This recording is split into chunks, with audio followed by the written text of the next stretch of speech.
So tonight, our first session, I just wanted to introduce myself, Professor Rogers, and also I have a PowerPoint to talk about the course, give you an overview, talk to you about expectations, answer any questions you have, and then we can move into doing the exercise that I mentioned in our email and on the announcements. And at that point, I will not record that part because that'll be just us sharing stories and introducing and things like that. So anybody that is here, you can feel it's not going to be out there on Blackboard. You're telling your story. So with that, can everybody hears me okay? Everybody sees me okay? I'm good. All right. I figured you would have told me by now if I was just pantomiming something. So let me start.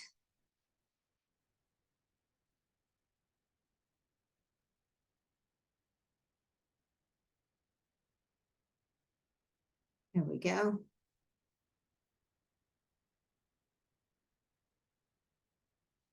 Okay, so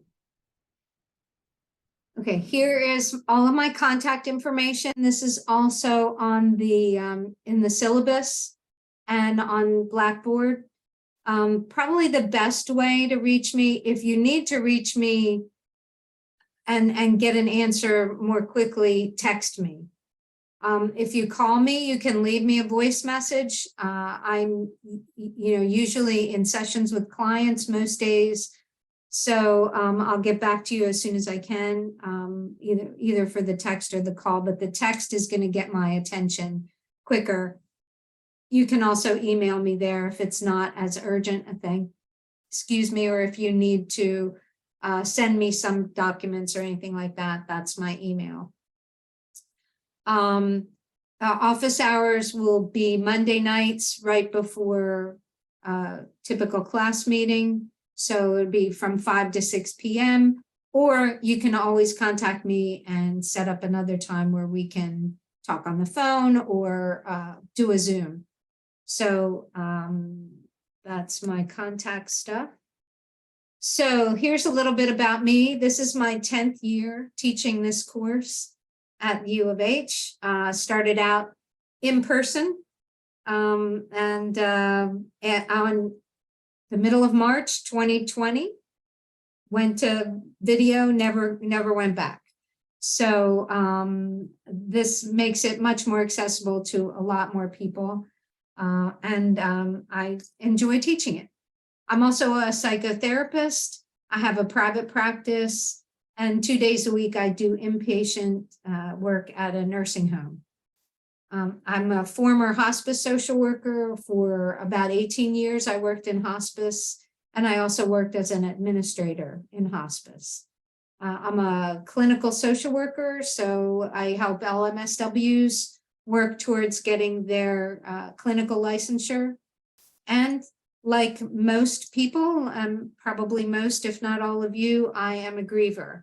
I've had several losses in my life, both through death and from other experiences. So I am not just someone who talks about it, I'm someone who's lived it.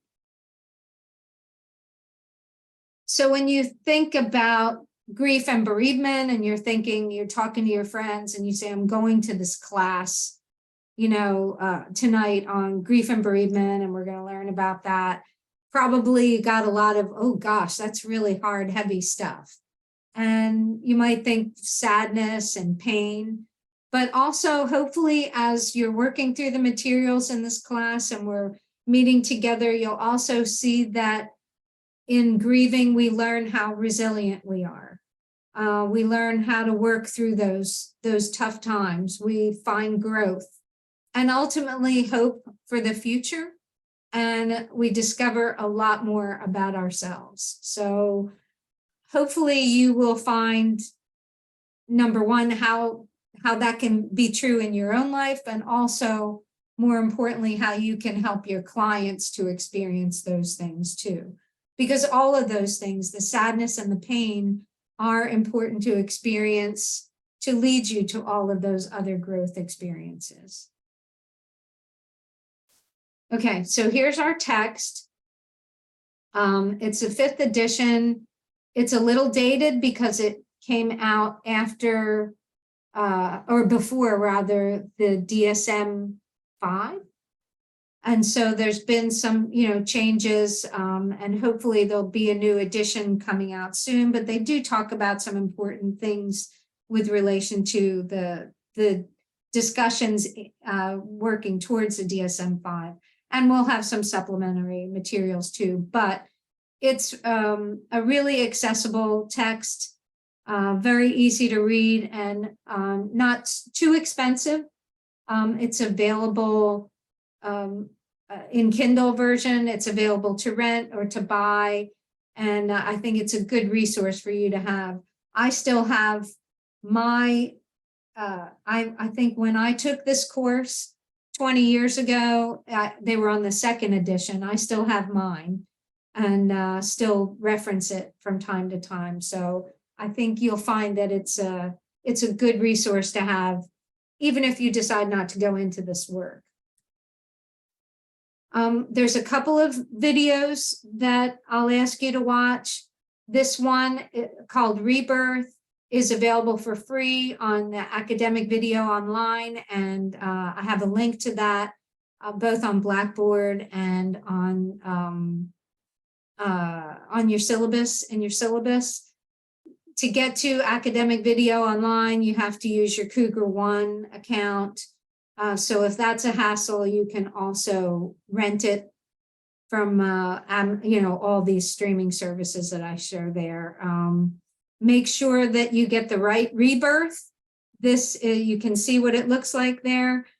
There's also a Rebirth that I think has something to do with the undead. So you don't want that. This is, it's not a vampire movie. This is, it follows 7 people who lost or had a loss on 9/11. People in the Twin Towers. So, and there's no graphic imagery in it.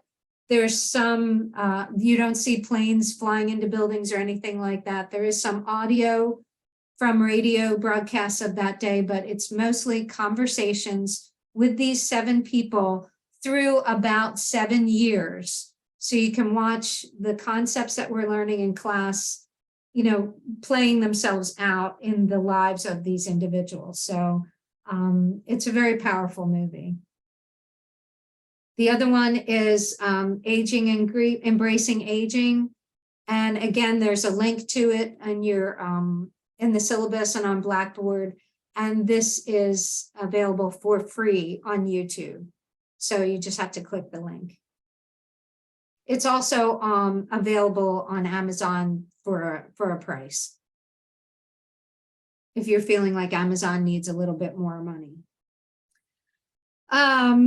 Okay, there'll be additional readings that I post links to on Blackboard, and also links to some podcasts that you can listen to that are going to be helpful to you, and a couple of podcasts are related to assignments in the course. So that's, but everything that you need aside from the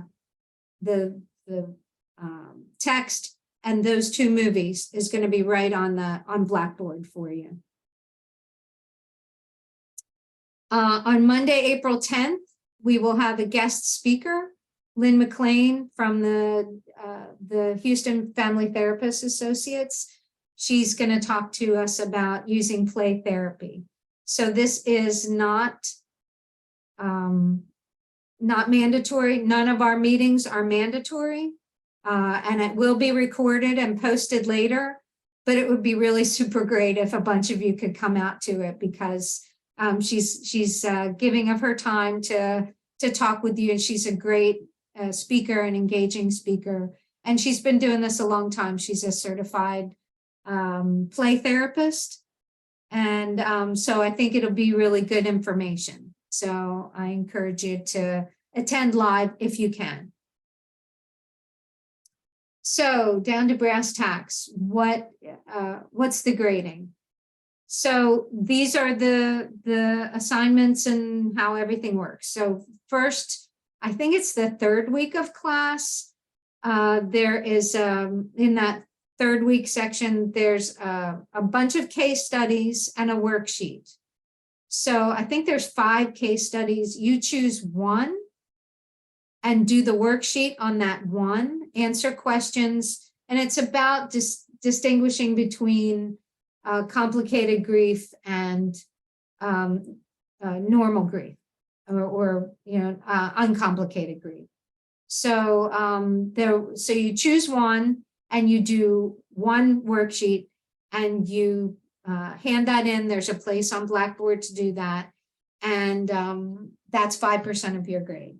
So don't do more than one. I'll only grade one. So that's 5%. 15% is participation, which is essentially the Blackboard posts. So I have 3 Blackboard posts that you will respond to throughout the course of this term. Plus, you will attend presentations that your class members, your other students are presenting. And I'll talk about that in a minute. But that is basically your participation is Blackboard posts and attending or commenting on those presentations that other students are going to be doing. There's a grief timeline paper, and that's explained.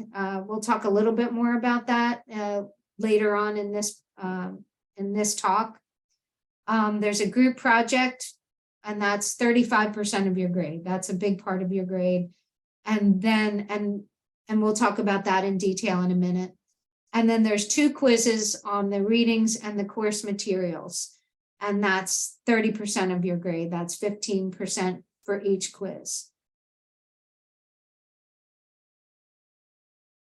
Okay, so class participation is you're expected to participate in the discussions and attend group presentations, and you're expected to keep current on the readings, and your host should offer insights and ask questions relevant to the topics being presented. Now, if you respond to those 3 prompts, then that's a solid B.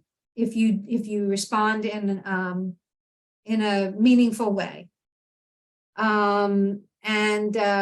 To get higher than a B, you need to respond to the posts of other classmates, engage them in conversation in those posts.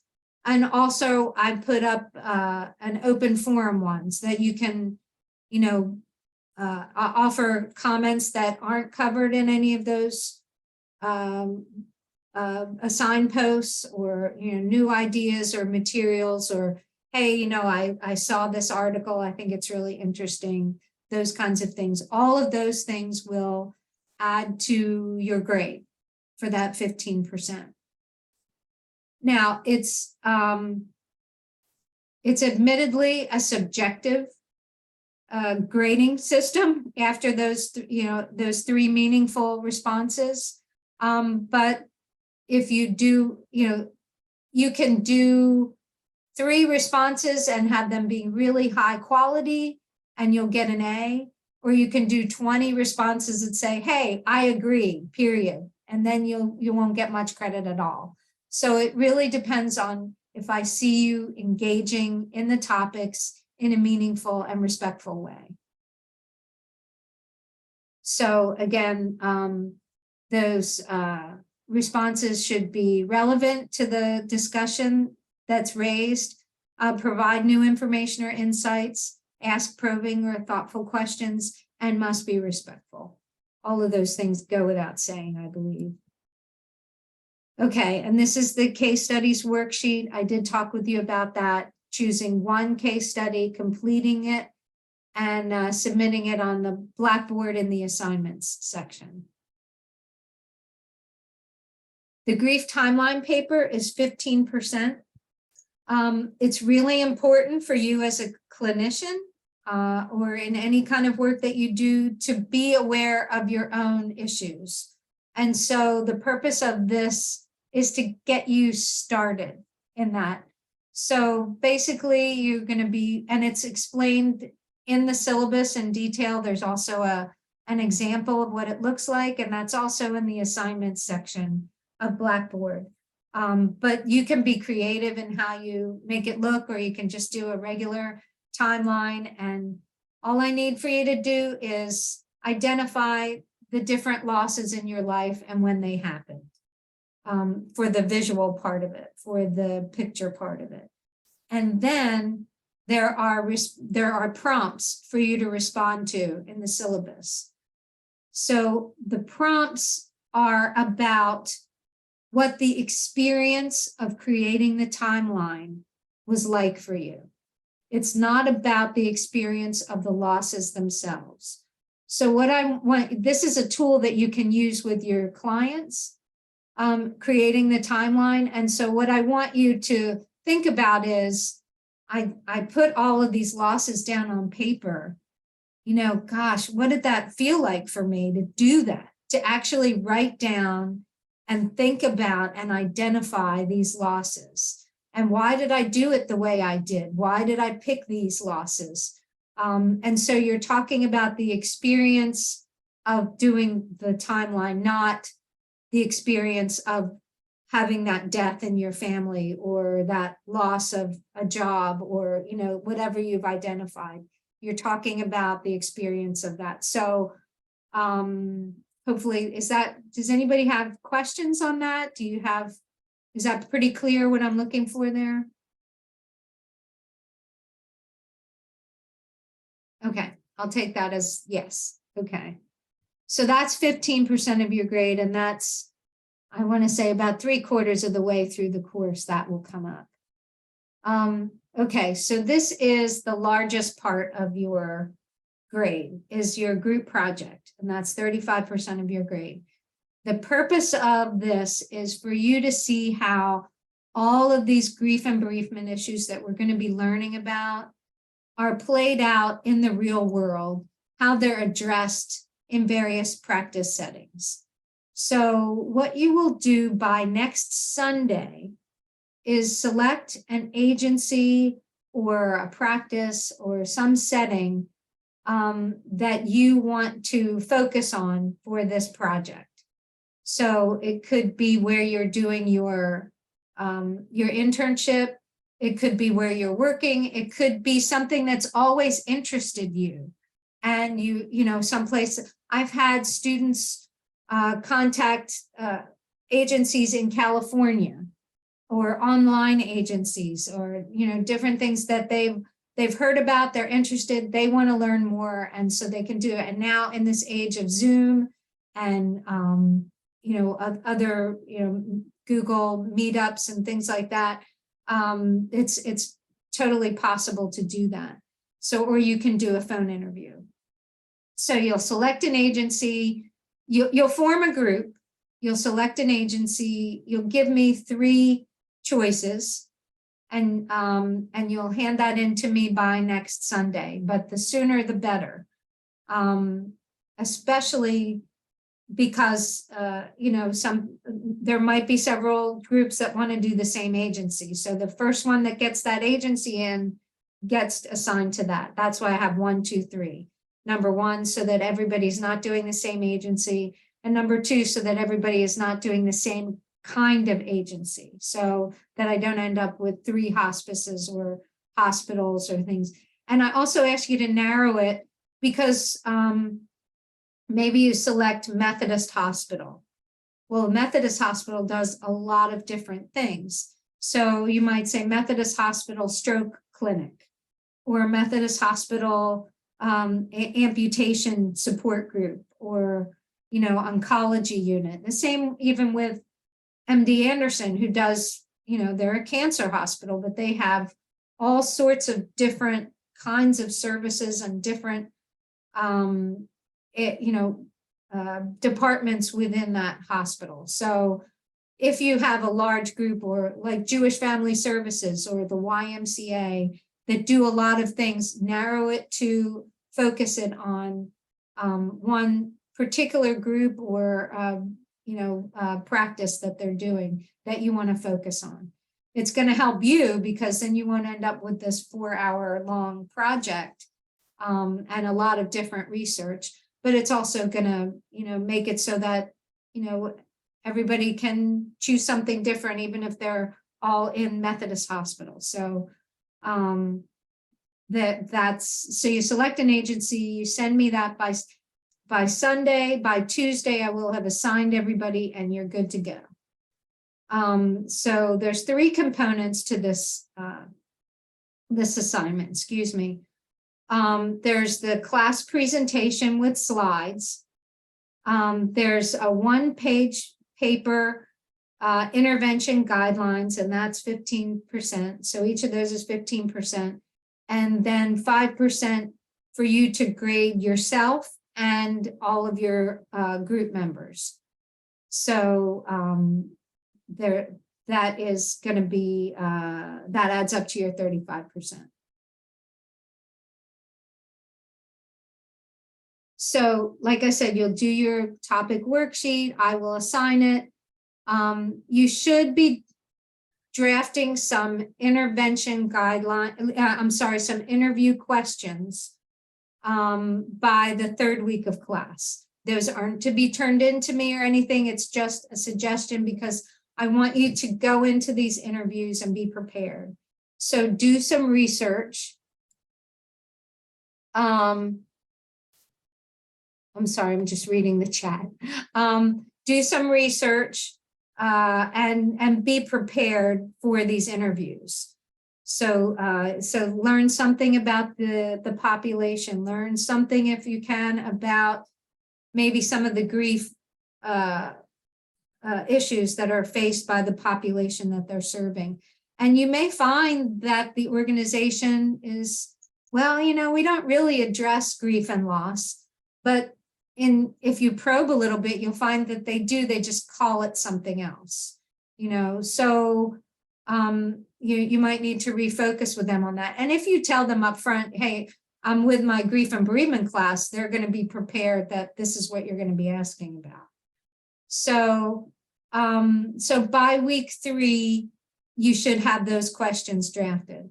Also, I think by week, I think it's the 4th week, the 3rd or the 4th week, I want to do a check-in with all the groups just to see if if you've been able to contact somebody, if you have any problems with finding research or narrowing your focus, or getting cooperation from group members. So just to make sure that you're all on the same page. So there's a link in Blackboard. There's a link on the schedule, the course schedule, to go to a Google Docs and sign up for a 15-minute check-in with me.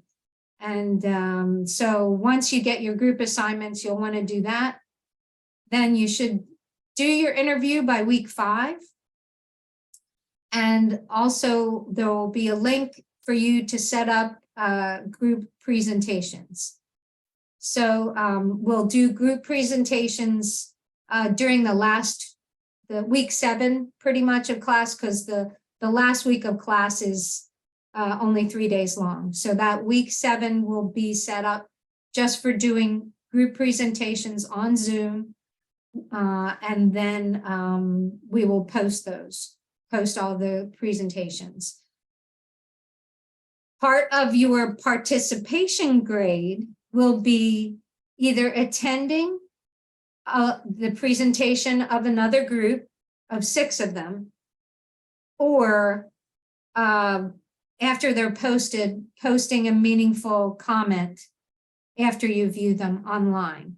So your presentation grade, that 15% will be, I said viewing the presentation. You can sign in live because everybody will be able to see when everybody's assigned to a time slot.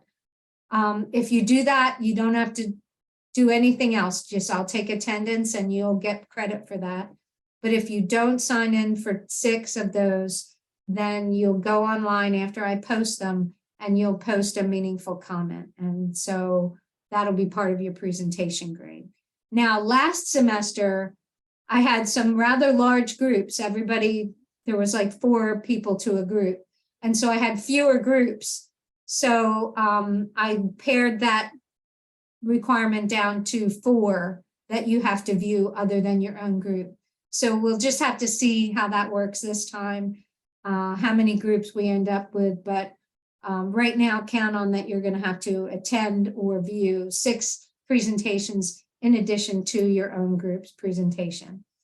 The intervention guidelines is a 1-page paper, single-spaced, and the purpose of that is for you to give to your colleagues a resource in case they encounter someone from your from that population who's grieving and how to help them. So it'll be a paragraph describing the population and then a list of practical interventions to help them, and then some professional citations in APA format at the bottom. And there's an example of all of these things on Blackboard in a folder called Group Presentation Resources. So you can see what other students have done or what I put up as samples of format. And you can, if you look at that, you'll get a good idea of what I'm looking for. But again, I'll be available during the check-in formally, and also available at any time to meet with your group and talk about what's going on and answer any questions that you might have. This is what the worksheet looks like that I need by Sunday night. It's attached to the email that I sent you. It's attached to the announcement that's in Blackboard, and it's also found in that group presentation resources folder. So this will be emailed to me by Sunday night, but like I said, the sooner the better. So that, if you get yours in first, you get first dibs for, whatever is your first choice. So form your group and send me that email by Sunday night. Okay. So this is just more about the class presentation. And these are the 5 components that I'd like to see in that presentation. You'll do a description of the practice setting and the population, a discussion of the grief issues, a review of the literature related to that population and as well as the grief issues they encounter, a discussion of suggested interventions, and that could be what you found from your agency or some that you have found in your research or both. And then a conclusion, which includes an implication for social work practice in the future. So, and that's what I'll be grading on, is those 5 components and how well you address those issues in your presentation. And then this is just, again, what I told you about the intervention guidelines. The intervention guidelines will be posted. I'll have a place on the discussion board for you to post those, because that's going to be for everyone to view. Okay, so lastly, the quizzes are on the readings and the course materials. They each have 30 questions plus 2 extra credit questions. They're multiple choice and true and false. They're available on Blackboard, and they are due the 4th and the 8th week. So the first quiz will be open at 8 o'clock tonight, and you can take it anytime between now and the end of the 4th week of class. That's Sunday night. Once you start it, you have to finish it, and it's 4 hours long. You will never, ever, ever need 4 hours, but I put it out there just so that you have plenty of time and you don't feel stress. If you get bumped off for any reason, call me and I will get you back in. What else do I need to say about that? It is open book, open notes, open Blackboard. The only thing you cannot do is collaborate with each other. Okay, so it has to be your work only. And when you hit submit at the end of it, you are acknowledging that this is your work and nobody else's. So, and after the quiz 1 closes, the next day, quiz 2 will open and you will have the rest of the semester or the term to finish that one up. So I started doing that last year, and because I used to do it, I just leave it open for the weekend and it would close on Sunday night. And I thought, well, that's kind of dumb because you're working at your own pace. And so if you get through the materials and you'd like to do the quiz, it should be available to you.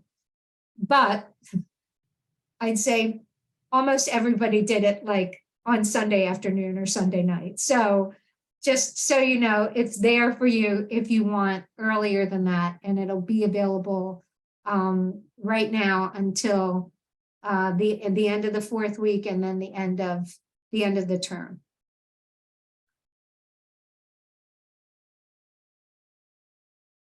And it's based on all the course materials. So all of the lectures, all of the videos, and of course, all of the readings. So the first part of the course is going to be heavy on theory. We're going to do a lot of, looking at models of grief and it might be a little bit boring. I think it's pretty cool and interesting. But then after that, we'll learn about how it applies in our lives and in our work and in social work practice. And so it'll be pretty exciting. So I'm excited that you're all here. And I guess one thing I wanted to mention was that there are class meetings throughout the semester. I'm required to offer that, and I'm happy to. They will be, when we're meeting in person, it'll be on a Monday night at 6 o'clock. On this link is going to be for everything. It'll be for the presentations. It'll be for our check-in meetings, and it'll be for class meetings and office hours, everything. So it's easy peasy. You just have that one thing. When we do have the check-ins, I will probably add a waiting room so you might sign in and be put in a waiting room until one group is done doing theirs. But I think that's the only time I'll add a waiting room is when we do those 15-minute check-ins. Every other time it's going to be open. Or of course, if you request another time to meet, I'll just do a waiting room just in case somebody signs in by accident or something like that, if you wanted to talk one-on-one about something. Okay, that was a lot of information. I'm a little bit dry, so let me put that out there. Does anybody have any questions about any of that, about what's expected? I do ask you to be in contact with me. I've gone through all the course materials and thought I caught everything, changed all the dates, and made everything the same for this semester, but I may have missed something because I just found last night something that I missed. So if you find, oh, what is this? I see one date here and one date over here. Just let me know so that I can fix that, because I'm not perfect that way. So I appreciate your help and understanding on that. But again, let me open it up. Does anybody have questions about course expectations, about just anything I just said, grades or anything? I have a quick question. Okay. For the project about grief, is it only about like the loss of a life, or can it be like, loss of a limb and things like that, or grief around life expectancy and things like that? Are you talking about the timeline, or are you talking about the The presentation? PowerPoint, the presentation Okay. about the organization. Yes, no, it can be any loss experience. Okay, because I have had people who I've had groups that have done an amputee clinic. I had a group that did an agency that helped people who were coming out of long-term incarceration and all of the losses that were involved in that. So I encourage you to think outside the box, yes, about losses and different kinds of losses. Yeah. And the same with your grief timeline too. And the grief timeline is totally up to you. If you want to identify all of the losses by death, or just some of the losses by death, if you want to add, or discuss other losses, divorce or moving or jobs or, friendships, anything that's significant for you that you feel comfortable talking about or, listing on there. Anything like that is open for you to do. I will say in terms of grading, you've probably heard that this is not this class is not, I don't grade with particular rigor. And so it might be easy to get a good grade from the standpoint of, you do the work, you get the good grade. However, it's not an easy course because things will come up for you. And in that sense, it's going to be some personal work for you. And some of that work may be very challenging and very difficult. And so I encourage you to be gentle with yourselves. And if you find that something is particularly triggering or that you're struggling through some things, to reach out to me.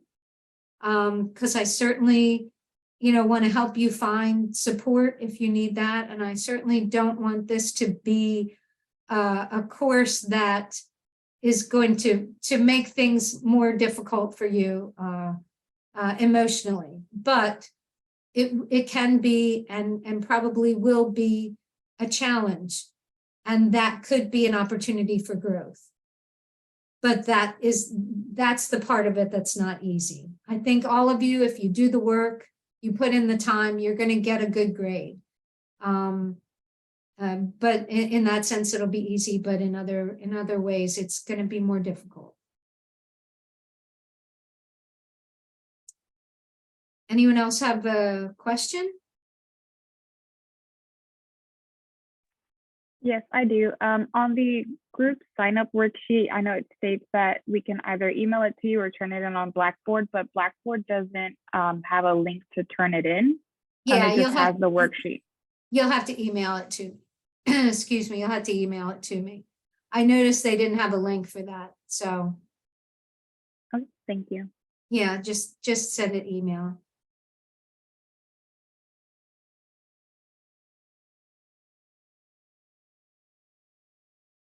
And you can work in groups of 2 to 4. I had one that worked in a group of 5 just because they were already sort of a cohort and they wanted to work together. I prefer less than that because it gets a little complicated. I prefer at least 3 to 4. And I also had a couple of people that wanted to work on their own. And that's okay too, but it's a lot and it's a small time frame that we're working with. So that's why I think groups, at least 2 to 4 groups of at least 2 to 4 work best because you can spread out the work. But I also want to encourage you, if you are having difficulties, to reach out to me sooner rather than later. That's why I have the check-in to try to identify problems early on. Because you can't come to me, excuse me, the week before the project or a few days before the project and say, so-and-so hasn't done anything. Because I can't really help you or intervene at that point, or we haven't been able to get in contact with anybody at our agency, or, we really haven't had much luck here. So that's why, try to get you as soon as possible to start work on it, and let me know if there's any roadblocks so that I can help you get through. I try to be as available as possible. And, if you text me or whatever, I'm always ready to set up a time where we can talk.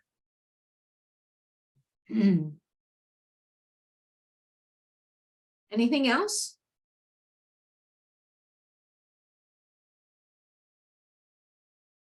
Okay, I am gonna stop the recording, and then we'll continue with the exercise.